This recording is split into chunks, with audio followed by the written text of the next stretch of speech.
Mother cooking and arts চ্যানেলে তোমাদের স্বাগত বন্ধুরা। আজ আমি ডিম তরকারি রান্না করব আলু আর ডিম দিয়ে। আলু আর ডিমগুলি প্রথমে সিদ্ধ করে নিয়েছি।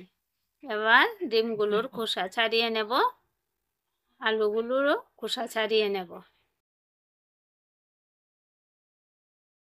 ছাড়িয়ে নিলাম। এবার একটা চাকু দিয়ে ডিমগুলোকে এভাবে চিড়ে চিড়ে দেব, তাহলে নুন মশলা ডিমের ভেতর ঢুকলে ডিমগুলো খেতে ভালো লাগবে।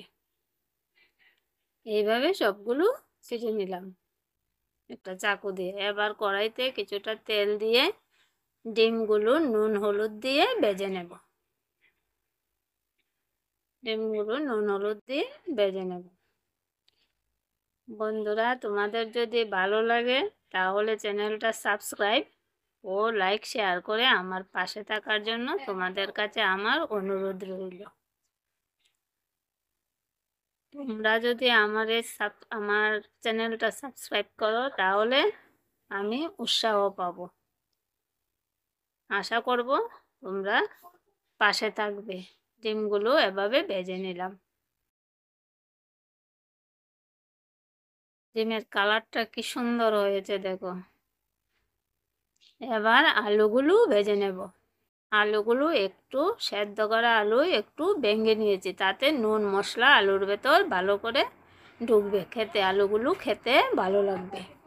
এবার আলুগুলো একটু লাল লাল করে ভালো করে ভেজে নেব।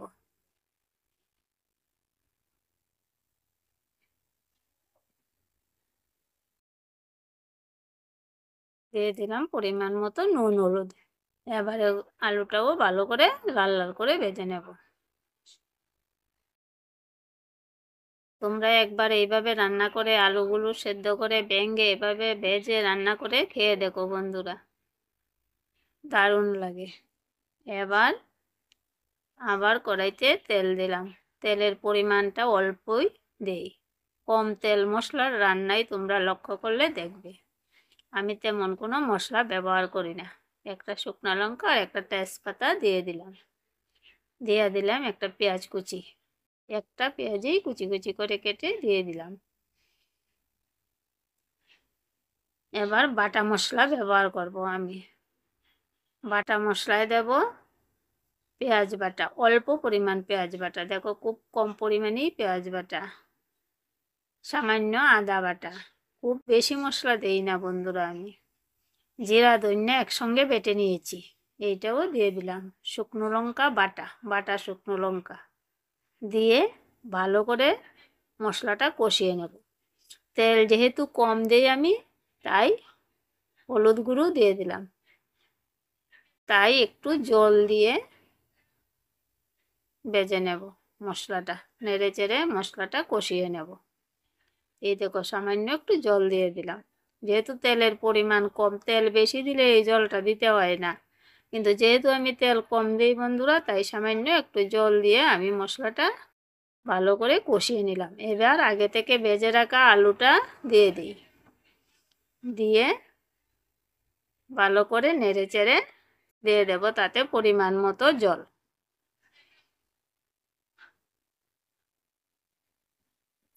দেখো কালারটা কি সুন্দর হয়েছে, তাই না বন্ধুরা?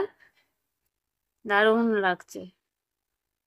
আমি কিন্তু কোনো তেমন কিছুই দিই না। জলটা ভালো করে ফুটে এলে আগে থেকে ভেজে রাখা ডিমগুলো দিয়ে দিই। এবার একটু ভালো করে ফুটে এলে ডিমগুলো জলে ভালো করে একটু ফুটে এলে তাতে গরম মশলা দিলাম পরিমাণ মতো। নুনটা আগে দিতে ভুলে গিয়েছিলাম, তাই দিয়ে দিলাম পরিমাণ মতো নুন, কাঁচা লঙ্কা চেরা। আর নামাবার আগে এখন একটু দিয়ে দেব গরম মশলা। গরম মশলার গুঁড়ো একটু দিয়ে দিলাম।